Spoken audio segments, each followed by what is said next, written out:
Atëherë përshëndetje, të nderuar qytetar, të nderuar kryetari i bashkisë, të nderuar anëtar të Këshillit Bashkiak, të nderuar përfaqësues të administratës, jemi në mbledhjen e radhës së Këshillit Bashkiak, e cila bazohet në Nenin 53.4, Nenin 56.2 të ligjit 139/2015 për vetëqeverisjen vendore. Pjesëmarrja në mbledhje është 13 këshilltar, pra brenda korumit ligjor. Po ju lexoj rendin e ditës.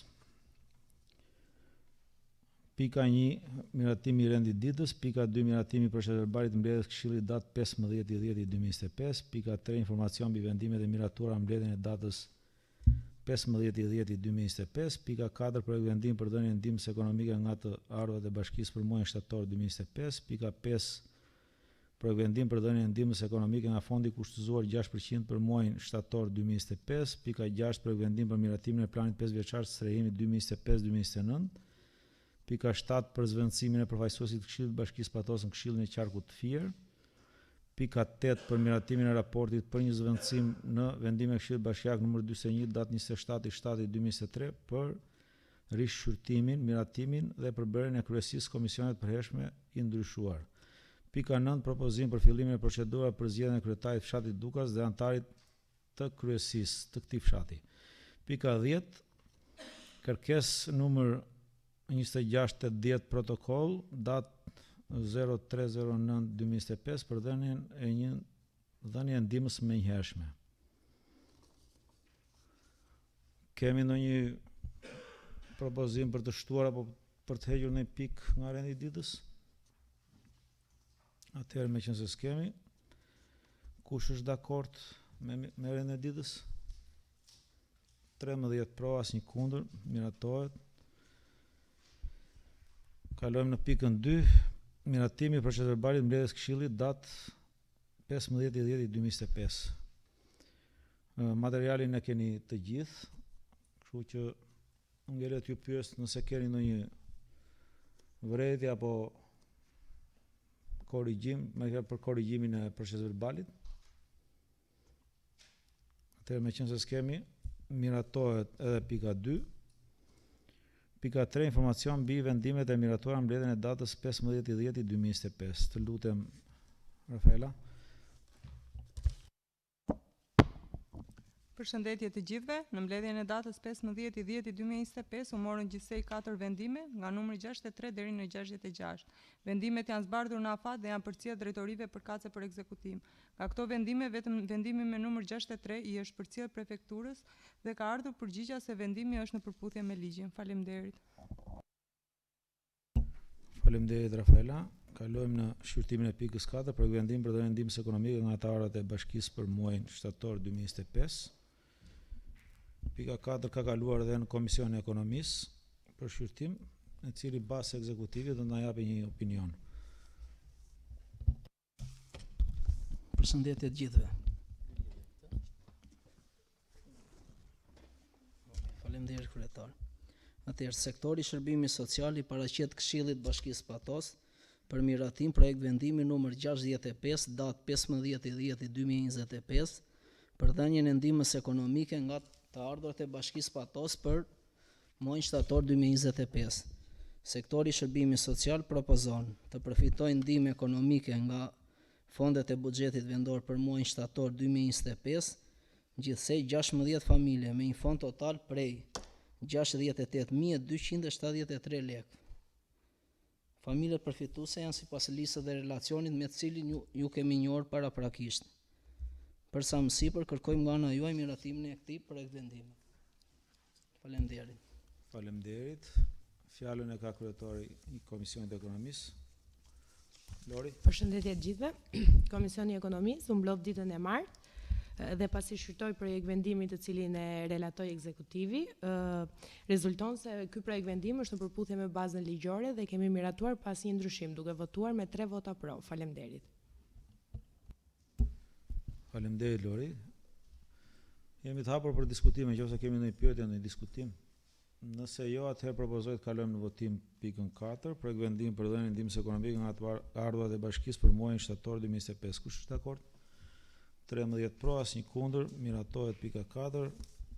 Kalojmë shqyrtimin e pikës 5, projekt vendim për dhënien e ndihmës ekonomike nga fondi i kushtuar 6% për muajin shtator 2025. Lutem ekzekutivi, pasandaj komisioni. Projekt vendimi numër 66, datë 15/10/2025 për dhënien e ndihmës ekonomike nga fondi i kushtuar 6% për muajin shtator 2025. Sektori i shërbimit social propozon të përfitojë ndihmë ekonomike nga fondet e kushtuara 6% për muajin shtator 2025, gjithsej 19 familje me një fond total prej 65.497 lekë. Me listën dhe me emrat përsëri e njohur në relacion, për sa më sipër kërkoj miratimin e këtij projekt vendimi nga ana juaj. Po Lori. Gjatë mbledhjes së komisionit është diskutuar dhe mbi këtë projekt vendimi, i cili është argumentuar në përputhje me ligjin dhe kemi vendosur ta miratojmë pas një ndryshim duke votuar me 3 vota pro. Faleminderit. Faleminderit. Kemi diskutime apo pyetje? Atëherë propozoj të kalojmë në votimin e pikës 5, projekt vendim për dhënien e ndihmës ekonomike nga fondi i kushtuar 6% për muajin shtator 2025. Kush është dakord? 13 pro, asnjë kundër, miratohet. Faleminderit. Kalojmë në shqyrtimin e pikës 6.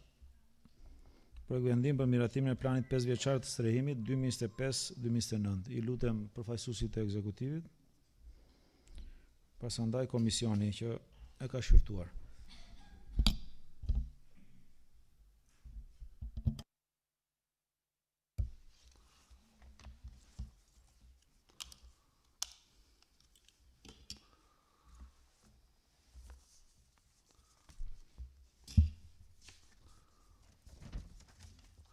Përshëndetje të gjithëve. Relacion për miratimin e planit 5 vjeçar të strehimit 2025-2029. Në mbështetje të nenit 8, nenit 9 dhe nenit 24 të ligjit 139/2015 për të vetë qeverisë vendore ndryshuar, ligjit numër 44/2015 Kodi i procedurës administrative në Republikën e Shqipërisë, si dhe nenit 73 të ligjit 22/2018 për strehimin social i ndryshuar, urdhrit numër 26-25 protokoll datë 28/8/2025 hartohet ky plan 5 vjeçar. Hartimi i planit 5 vjeçar strehimi social mbështetet në 5 pika. 1. Në profilizimin e bashkisë patos, 2. Në analizën e vlerësimit, 3. Në kuqet aktuale, 4. Qëllimi dhe objektivat. Referencat janë marrë nga strategjia kombëtare e strehimit 2016-2025, në udhëzimin për strehimin social në nivel bashkie, në regjistri i gjendjes civile për vitin 2025, ligji 22/2018 për strehimin social, si dhe ligji nr. 139/2015 për vetë qeverisje vendore. Profilizimi i bashkisë. Bashkia Patos ka një popullsi 42.106 banor. Pjesë e 13.964 familjeve. Ajo është organizuar në 3 njësi administrative. Njësi administrative Patos, njësi administrative Zhuruzhdie, njësi administrative Zharës. Ka një shpërndarje të pabarabartë të popullsisë në territor, në 3 njësitë administrative të bashkisë Patos, specifikisht. Njësia administrative Patos përmbet nga 7 fshatra me një popullsi 30.646 banor, ose 72.6% e popullsisë. Njësia administrative Zharës me 6 fshatra 8.810 banor, 20% e popullsisë. Dhe njësia administrative Zhuruzhdie me 5 fshatra 3.241 banor, 7.5% e popullsisë. Të dhënat e censusit të vitit 2023 janë 24.199 banor dhe tregojnë që numri i popullsisë që jeton realisht në territorin e bashkisë është më i ulët për shkak të migrimit dhe emigrimit. Duke mbajtur në konsiderat detyrimet që rrjedhin nga legjislacioni kombëtar, por edhe nga situata e grupeve në nevojë në territorin e bashkisë, e konsiderojnë të rëndësishëm planifikimin e strehimit. Në përputhje me vlerësimin e nevoja për strehim në territorin e bashkisë të identifikuar përmes të dhënave të mbledhura mbi individët dhe grupet në nevojë, diskutimet me stafin dhe aktorë të tjerë, Bashkia Patos përcaktoi dhe adreson përmes masave konkrete prioritetet për zhvillimin e shërbimit të strehimit social, pjesë e planit 5 vjeçar 25-29. 2. Në analizën e vlerësimit, plani 5 vjeçar i strehimit 2025-2029 do të shoqërohet me një plan veprimi të kostuar, i cili përkthehet në masa konkrete, në angazhim të marrë për të garantuar dhe ofruar strehimin e përballueshëm me cilësi për të gjitha shtresat në nevojë. Gjithashtu, ky dokument hedh piketat për investimet të qëndrueshme dhe afatgjata në sektorin e strehimit. Analiza e situatës mbështetet në shqyrtimin e dokumenteve, analizimet dhenave të grumbulluara ndër vite nga bashkia, aplikanti dhe përfituesi sipas programeve të strehimit. Analiza e situatës hedh dritë mbi kërkesat dhe ofertën për strehim social në nivel vendor, si dhe mbi sistemin e pikëzimit. Vlerësimi hodhi dritë mbi karakteristikat e familjeve përfituese, kapacitetet e njësive vendore për sigurimin e strehimit social, shpërndarjen e buxhetit për strehim social, transparencë dhe sigurinë e informacionit, si dhe marrëdhënie midis qeverisë qendrore dhe vendore. Sfidat kryesore është njohja e qartë e ofertës dhe e kërkesës për strehim social. Qeveria ka ngritur disa programe sociale strehimi, bazuar në kërkesat e qytetarëve dhe aplikantëve në Bashkinë Patos. Interes të shtuar kanë pasur banesat sociale me qera, banesat me kosto të ulët dhe rikonstruksioni i banesave për familjet në nevojë. Përfituesit e programeve sociale të strehimit janë kryesisht familjet që përmbushin njërin prej kritereve të mëposhtme. Nuk ka në pronësi një banesë, zotrojnë sipërfaqe banimi në normat të ulta, se standardi i përcaktuar nuk kanë të ardhur të mjaftueshme për të përballuar strehimin në tregun e lirë, ose janë pjesë një kategorie sociale të veçantë që e bën të domosdoshme përfshirjen e tyre. Për zgjedhja e përfituesve, përcaktohet në bazë të sistemit të pikëzimit të miratuar me vendim të Këshillit Bashkiak, sipas legjislacionit në fuqi. Sistemi i vlerësimit me pikë është krijuar për të dhënë përparësi grupeve që ndodhen në pozita të pafavorshme. Pronat e bashkisë nuk janë të regjistruar në mënyrë përfundimtare. Mungojnë shoqëritë e ndërtimit. Ky është një plani i dytë 5 vjeçar për bashkinë. Nisur nga objektivat e planit 5 vjeçar 19-24, realizimet e arritura ishin të kënaqshme. Përfundimisht me planin e strehimit 19-24, u bë e mundur rikonstruksioni i 3 objekteve ku përfituan 59 apartamente me qera me bashkëfinancim, si dhe rikonstruksioni i 33 familjeve me banesa individuale, në total me bashkëfinancim me fondet e vetë bashkisë për familjet në nevojë. Përfitues direkt ishin nga të gjitha grupet shoqërore në një numër total prej 245 frymësh. Dhe këto janë të ndara ndër vite. Kushtet aktuale është paraqitur në mënyrë tabelare si për vitin 2024 dhe për vitin 2025, kërkuesit dhe përfituesit sipas grupeve dhe programe strehimit. Janë paraqitur gjithashtu në mënyrë tabelare dhe objektet e transferuara për strehim i Bashkisë Patos sipas VKM-s 443 të inventarit të pronave. Qëllimi i planit të strehimit social është përmirësimi i kushteve të jetesës për rreth 230 familje në Bashkinë Patos, me të ardhurat të ulta dhe të mesme, që nuk mund të përballojnë një shtëpi në tregun e lirë, duke përfshirë familje në pozita të pafavorizuara, që vuajnë nga përjashtimi social, përmes ofrimit alternativa për strehim të gatshëm, të arritshëm, të përballueshëm dhe të përshtatshëm. Parimi i udhëzues kryesor në një sektor strehimi social funksional janë gatishmëria, përballueshmëria dhe arritshmëria. Gatishmëria në kontekstin e strehimit social është qartasi e rëndësishme që banesat u jepet përfituesve të synuar. Gatishmëria e banesës është një çështje që lidhet me mënyrën specifike të vendodhjes. Përballueshmëria, strehimi i përballueshëm me cilësi të mirë, pasja një shtëpie me kosto të përballueshme siguron stabilitet pozitiv për familjet përfituese. Është e rëndësishme që të shqyrtohet përballueshmëria e kesteve mujore për banesat me kosto të ulët, me kalimin e kohës, por edhe me koston administrimit dhe mbajtjes së kësaj banese. Arritshmëria. Në strehimin social, arritshmëria quhet tërësia e rregullave dhe rregulloreve që u mundsojnë familjeve të kualifikohen dhe të përzgjidhen për strehim social. Identifikimi i grupeve të nënsynuara dhe vendosja prioriteteve, si dhe vendosja e kotave për grupe specifike të synuara mund të rrisin arritshmërinë. Dhe kemi objektivat, evidentimi dhe vlerësimi i programeve të strehimit të zbatuar për familjet që kanë përfituar nga këto programe në bashki, vlerësimi nevoja për strehim në Bashkinë Patos, fokusimi i grupeve në pozita të pafavorizuara, mbledhja të dhënave dhe numri aplikantëve për strehim, reduktimi i familjeve pas treja. Me këtë plan, për vitin 2025-2029, synohet rikonstruksion për banesat për 60 familje në nevojë, të gjitha grupet shoqërore, si dhe rikonstruksioni i ish kapanorit në lagjen 29 Marsi, do të krijohet dhe një fond për strehimin. Ju falenderoj. Faleminderit. Vjolca të lutem, si zëvendës kryetare e komisionit. Përshëndetje të gjithëve. Komisioni i Barazisë Gjinore të Përfshirjes Sociale u plot ditën e mërkurë për të shqyrtuar planin social, 5 vjeçar social, të hartuar nga Bashkia Patos.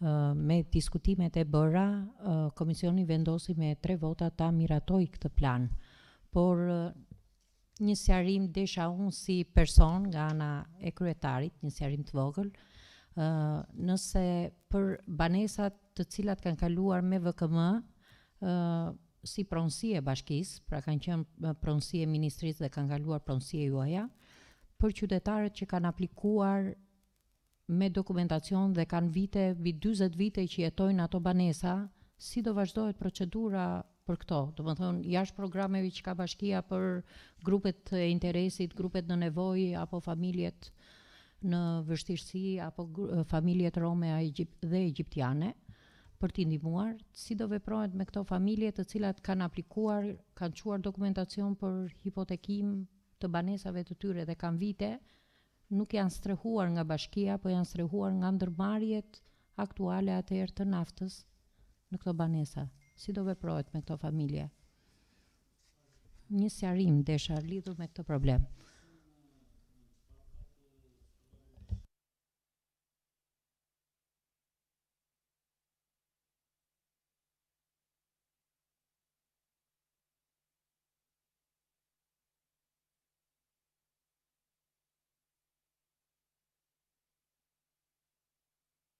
Faleminderit për sqarimin. Atëherë si komision ne kemi diskutuar planin e strehimit. Jemi dakord me të gjithë bazën ligjore ku është përshtatur edhe objektivat dhe qëllimet që ka bashkia lidhur me strehimin e qytetarëve të bashkisë. Kështu që me 3 vota e kemi miratuar pro. Faleminderit Vjosa, jemi të hapur për diskutime. Kush do fjalën? Po, Smeralda. Përshëndetje të gjithëve. Sot po bëjmë projektimin e planit 5 vjeçar të strehimit 2025-2029. U marr shkas sot me qenë se dhe kryetari i bashkisë është sot prezent. Ka disa kohë që banesat sociale në bashkinë e Patosit që janë në ndërtim janë goxha të konsiderueshme dhe për gëzime sepse jemi të gjithë bashkë pjesë e këtij fakti. Ajo çfarë vrej unë si banor i lagjes Mustafa Matohiti, shikoj që në lagjen Mustafa Matohiti, që është një nga lagjet më të vjetra qytetit dhe ka në këndvështrimin tim gjithmonë kjo ka nevojë të veçantë për strehim. Dhe këtu shpresoj dhe uroj që 2025-2029 pse jo të jetë një fokus shumë i veçantë lagja Mustafa Matohiti, Rersi dhe Margliçi. I nderuar kryetar, unë e mbështes se kam miratuar po prapë por për shkak të një kleçke që në lagjen e Mustafa Matohitit, Margliçit dhe Rersit nuk ka kaluar azhurnimi kjo jo për fajt banorëve, unë uroj dhe shpresoj që 2025-2029 kjo mos jetë një lloj pengese, ne ta i kalojmë këtë dhe ata banor me të drejtën e tyre besoj se meritojnë një vëmendje të tillë nga bashkia, për shkak sepse lagja Mustafa Matohiti, siç e thash dhe më sipër, është jo vetëm nga lagja më të vjetra, po për fatin e keq më duhet ta pranoj sotu, ka ndoshta migrimin më të lartë. Unë nuk dua që në 2027 e afër që të shkojmë në ato lagje dhe të trokasin në përdyer dhe në për të gjejmë bosh. Ky plan 2025-2029 unë uroj dhe shpresoj, ka miratimin tim, uroj dhe shpresoj që të jetë në vëmendje lagja Mustafa Matohitit, po ashtu dhe Rersit, po ashtu dhe Margliçit. Faleminderit. Faleminderit Smerald. Kush tjetër? Po, Erald. Përshëndetje të gjithëve. Atëherë e kaluar ne ishim Komisioni Ekonomisë dhe Beni ishte aty dhe unë i kam drejtuar një 2 pyetje, por që nuk mora një sqarim. Me që është dhe kryetari tani duhet të përfitoj nga rasti. Kam një pyetje lidhur me politikat sociale të Bashkisë Patosit për 5 vjeçarin e ardhshëm, lidhur me çiftet e reja, siç e ka Bashkia e Tiranës, si ka programin kredite buta. Deri tani jam rreth 3600 nga të shpashur një statistik, 3600 kërkesa dhe në aplikuar rreth 1200 kanë përfituar. Bashkia e Fierit ka programin strehimi social. Çfarë është parashikuar lidhur me çiftet e reja që cilët duan të blejnë një apartament dhe ta ndërtojnë jetën këtu në Patos? Lidhur me ndonjë kredit butë ose subvencionimin e kredisë. Faleminderit. Deri sot, në dinin tim, asnjë çift i ri nuk ka kërkuar në një strehim në Bashkinë e Patosit. Madje edhe vitin e kaluar kemi bërë thirrje për gjithë qytetarët që bëjnë kërkesë për banesa sociale apo për të marrë shtëpi, duke pasur parasysh aplikimin që mund të bëhen në ministri për ndërtimin e një pallati që mund të merret pastaj me kredit but. Kërkesat kanë qenë shumë herë, për mos të thënë që kanë qenë zero, por ka qenë shumë të vogla që të justifikoj aplikimin në ministrim për kace për ndërtimin e një pallati. Domethënë, ne jemi në atë pikë aktualisht me kërkesat që kemi që nuk e justifikojmë dot. Që ta bëjmë, pasi kërkesat janë jashtëzakonisht shumë të ulta. Për shtëpi me kredit but. Po s'ka, nuk ka kërkesa që të arrisht që dikush të krijojë një plan, minimalisht duhet nisesh nga disa kërkesa. Është njësoj sikur vete në dyqan, të blesh diçka, në qoftë se një frut atje në dyqan, më fal. Po një sekond, plani 5 vjeçar ecë me parashikim, në qoftë se ne nuk kemi asnjë kërkesë, si mund ta fusim plan 5 vjeçar kur ne nuk e kemi? Gjën. In the first place tonë anglezët. Kur nuk e kemi, s'kemi se si ta fusim. Kur kjo gjë nuk ekziston, ne do të parashikojmë që kjo gjë mund të fillojë të ekzistojë, po kjo s'është. Ne po bëjmë dhe e kemi madje njoftimin e kemi bërë edhe në rrjetet sociale, kemi bërë edhe faqe bashkisë, edhe faqja ime që aplikoni për këtë gjë. Kërkesat kanë qenë zero. Në qoftë se do jetojmë patos, në një farë mënyre për fat keq më duhet ta them, domethënë që nëse do dalësh në darkë, mund të shohësh që ka shumë shtëpi bosh. Që tani ne do ndërtojmë përsëri shtëpi të tjera që t'i lëmë dhe ato bosh. Është kërkesë, ofertë. Nëse ti vetë të tanisa, nëse vetë në dyqan për të blerë një gjë, më fal pak. Nëse ti do vesh në dyqan, do blesh ujë. Nëse për këtë ujë s'ka asnjë kërkesë, çfarë do bëj ai dyqani? Do e pi vetë ose do ta heqi? Është e njëjta gjë. Ne domethënë nuk mund të fusim një gjë në plan që praktikisht për momentin nuk ekziston. Dhe nuk mund të bëjmë dot një parashikim kur për kaq kohë, pak në sa ka mund kërkesat kanë qenë pothuajse zero. Nëse për 2 vjet kanë qenë zero, ne nuk mund të themi që për 5 vjet to do rriten, kur 2 vite më përpara kanë qenë zero, s'ka pas asnjë kërkesë. Ky është për çiftet e reja, ky është problemi. Po plani nuk është i ngurtë, mund ndryshohet nëse do kemi kërkesa. Këtu jemi prapë. Faleminderit kryetar. Kemi ndonjë propozim tjetër, ndonjë diskutim? Atëherë meqense nuk kemi, propozoj të kalojmë në votimin e pikës 6 për vendim për miratimin e planit 5 vjeçar të strehimit 2025-2029. Kush është dakord? 13 pro, asnjë kundër, miratohet. Kalojmë në shqyrtimin e pikës 7 për zvendësimin e përfaqësuesit të Këshillit të Bashkisë Patos në Këshillin e Qarkut Fier. Është një pikë ose një çështje që ne nisëm ta shqyrtonim mbledhjen e kaluar, por e shtytëm për shkak të mungesës së këshilltarit që u propozua për këtë vend. Ndaj rikthehet sërish për shqyrtim në këshill. Propozimi duhet vi nga këshilli, me shkrim nuk kemi asnjë po Artan.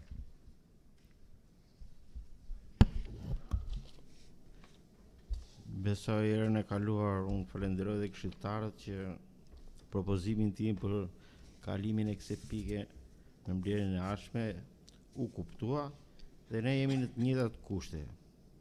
Për arsye që ne i dim të gjithë këtu, është bërë një ndarje kyç në konstituimin e këtij këshilli dhe për shkak të rregullit të gjinisë vendi vakant për shkak të ndjerës këshilltare zvendësohet nga zonja Adile Alushi dhe propozimi jonë është që të kaloj në atë pozicion për të zvendësuar antarin e Këshillit të Qarkut.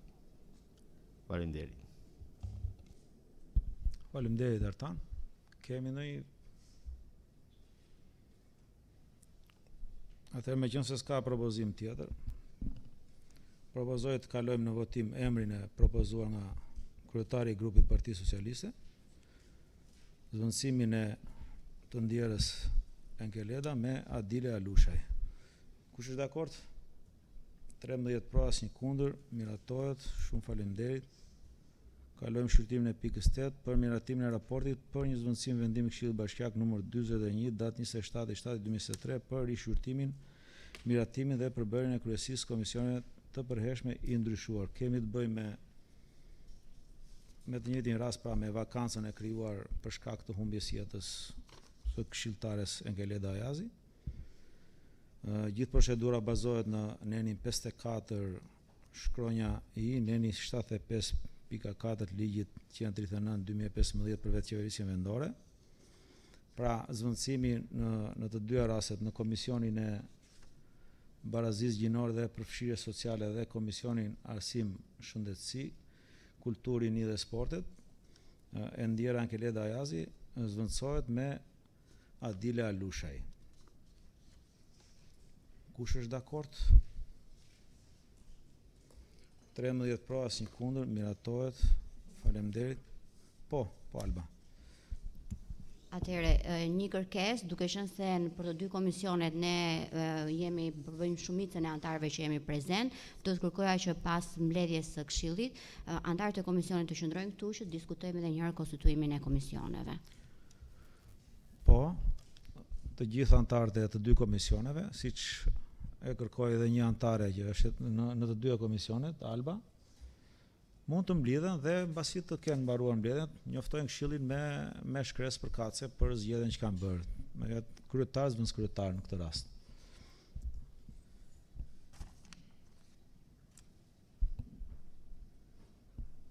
Atëherë kalojmë në shqyrtimin e pikës 9. Propozim për fillimin e procedurës për zgjedhjen e kryetarit të fshatit Dukas dhe antarit të kryesisë. Kjo procedurë ka nisur për shkak se dy antarë të Këshillit të fshatit kanë humbur jetën, Luan Kripa dhe Ylmi Miftaraj. Gjithë procedura bazohet në rregulloren për funksionimin e strukturave komunitare, konkretisht neni 39 dhe neni 40. Kjo rregullore është miratuar me vendim Këshillit Bashkiak numër 45 në 25 nëntor 2020. Do doja t'u lexoja. Komisioni për administrimin e zgjedhjeve. Pika 1. Komisioni për administrimin e zgjedhjeve për strukturat komunitare përbëhet nga 5 antarë, të cilët janë sekretari I Këshillit Bashkiak, zëvendës kryetari I bashkisë, drejtuesi I drejtorisë sektorit juridik, drejtuesi I njësisë për fuqizimin dhe zhvillimin e komuniteteve, juristi I sekretariatit të Këshillit Bashkiak apo juristi I pavarur I caktuar nga Këshilli Bashkiak. Bëhet fjalë për strukturat komunitare, pra në rastet e bashkive të mëdha, sepse bashkia jonë është e vogël dhe ende nuk kemi struktura të komunitare.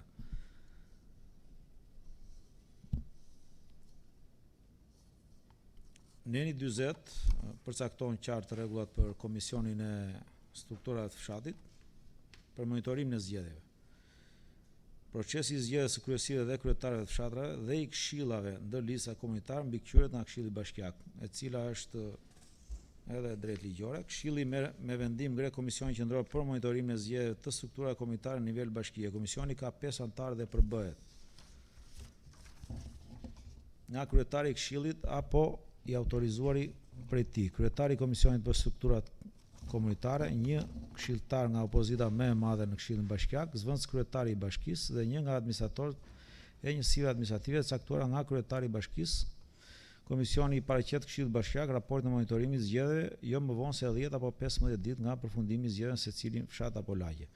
Në rastin e lagjes Dukas, rregulloria detyron caktimin e 2 antarëve të Këshillit dhe sekretari I Këshillit, I cili është I detyruar të jetë sipas asaj rregullore, të jetë në krye të këtij komisioni.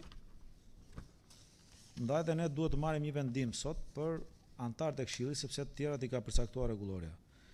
Unë propozoj që për lagjen Dukas, meqense preferuar është që në këtë komision të monitorimit të jetë këshilltari që është banues në atë lagje, dhe në këtë rast kemi lidën Ertila Miftaraj, ndërsa nga opozita do doja të propozoja Eduard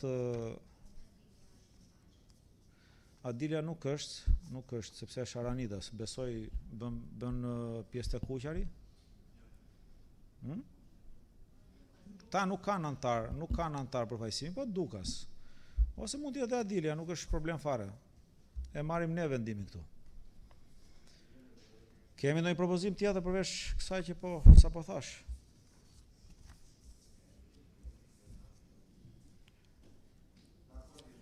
Atëherë nga Këshilli për monitorimin e zgjedhjeve në të kryesisë fshatit Dukas. Po Alba.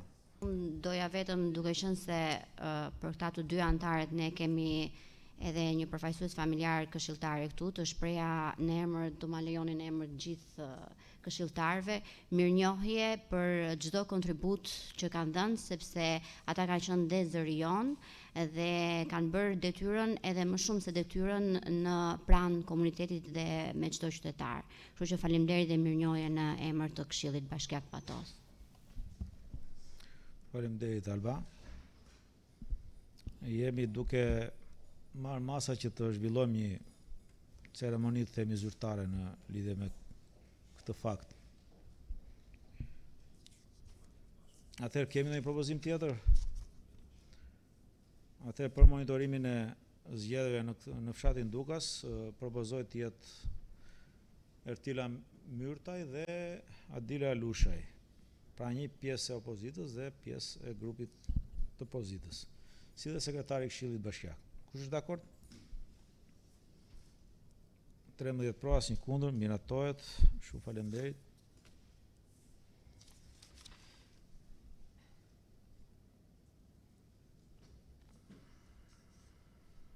Kalojmë në shqyrtimin e pikës 10, kërkesë numër 2680 protokoll datë 3/9/2025 për dhënien e ndihmeve të menjëhershme. I lutem kryetarit komisionit i cili ka shqyrtuar këtë.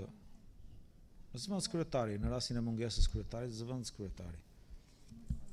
Atëherë, Komisioni i Shëndetësisë dhe Arsimit është mbledhur ditën e mërkurë, ku ka shqyrtuar rastin, dhe rastin në fjalë bëhet fjalë për zonjën Liri Velmishi dhe ne ndodhemi në muajin tetor, tetorin roz të ndërgjegjësimit të kancerit të gjirit dhe zonja që është shprehur kërkesa për ndihmë të menjëhershme, vuan nga sëmundja e kancerit të gjirit, stadi i avancuar. Kështu që do donim shumë që këto muaj tetor ky ndërgjegjësimi të vlejë, që të mos kemi raste të tilla dhe prandaj bëhet edhe ndërgjegjësimi, parandalimi që sa më pak raste të grave që vuajnë nga këto sëmundje. Komisioni është mbledhur dhe si në çdo rast tjera, duke folur edhe me pjesën e ekzekutivit, të jepet ndihma maksimale siç kemi dhënë në rastet e tjera. Faleminderit. Shumë faleminderit Alba. Do donim një propozim konkret të shifrës së ndihmës, për procedurë.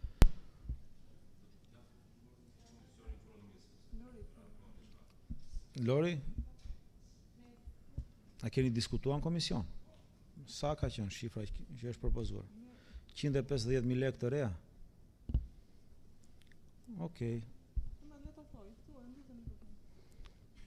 Po mund ta thuash. Gjatë mbledhjes së Komisionit të Ekonomisë, ne kemi diskutuar mbi rastin e zonjës dhe kemi vlerësuar dokumentacionin dhe situatën shëndetësore dhe sociale të saj dhe kemi vendosur të propozojmë miratimin e një ndihme financiare në vlerën 150.000 lekë, i cili do të jepet nga fondi rezervi bashkisë. Ky vendim është një shprehje e ndjeshmërisë njerëzore dhe solidariteti që administrata jonë lokale tregon ndaj qytetarëve në nevojë. Ndihma sadopak modeste që mund të jetë, synon të lehtësojë dhimbjen dhe vështirësinë e saj në këtë moment vështirë. Faleminderit. Shumë faleminderit Lori. Pra rasti është terminal, shuma e propozuar për ndihmë është 150.000 lekë të reja. Kush është dakord? 13 pro, asnjë kundër. Shumë faleminderit. Kjo ishte edhe pika e fundit për të shqyrtuar. Ju falenderoj për kontributin këtë mbledhje. Shihemi mbledhjen e ardhshme. Shumë faleminderit.